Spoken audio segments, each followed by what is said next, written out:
There were actually 3 beef industry groups gathered at the 2023 Cattle Industry Convention in New Orleans: NCBA, the Cattlemen's Beef Board, and the American National Cattlewomen, also known as ANCW. Joining us now is Pamela Griffin. She's an Arizona rancher and president of ANCW. Pam, thanks for coming to the show. Thank you for having me. Now, you said that your presidential platform is Make a Difference. And I'm curious, what would you tell all of us about how we can make a difference for the beef cattle industry? I think there's a couple of different things, Kevin. Make a difference to me is by one thought, by one action, and one good intention. There's so many things we can do, sharing our stories, sharing with consumers in the store. I've had that happen. Shared recipes with a consumer that saw I was wearing a beef shirt. Additionally, I think membership is vital.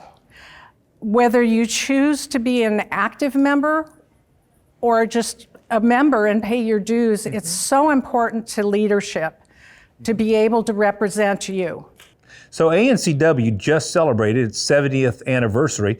What do you see for the future of the organization?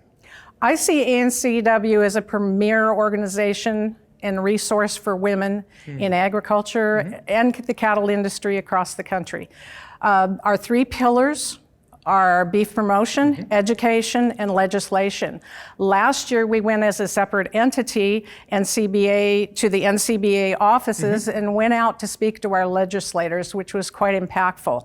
We are working on different things for education, not only for our collegiates and our younger folks, but we also provide a program called WILD, which is Women in Leadership and Development. Oh, neat. We have that on our website, and they can learn things like how to address their legislators, how to hold proper meetings, and that's all available to women who are members. That's outstanding. Now, speaking of being a member, my understanding is you've been a member for well over 10 years.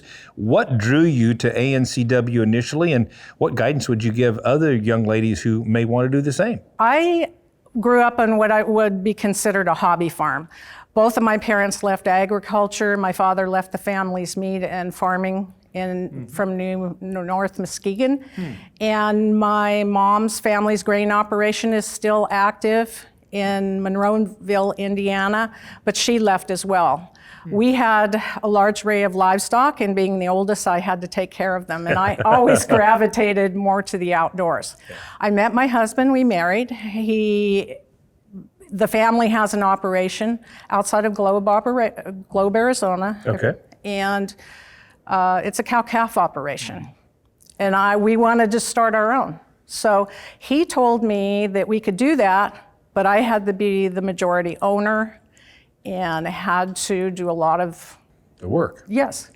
So he cares for my cattle, our cattle. Yeah. They're his and mine. But I started resourcing women. And what I noticed that the women that I looked up to, the women I resourced, were American National Cattlewomen. So, and I felt a larger obligation than just owning cattle. I felt I needed to have a voice and I needed to participate. So I joined American National Cattlewomen, and I haven't regretted a day of it. And look at you now. Speaking of women, my understanding is you're very, very passionate about the young cattlewomen as well. Tell us a little bit more about that. Absolutely. We were so excited to see some of the young ladies at our meetings just the past couple of days. It seems like a much larger group.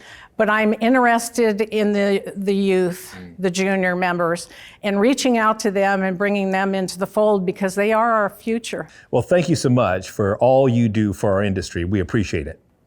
Thank you. American National Cattlewomen serves as a voice for women who share a passion for the beef community. To find out more information about the group, just go to the website ancw.org.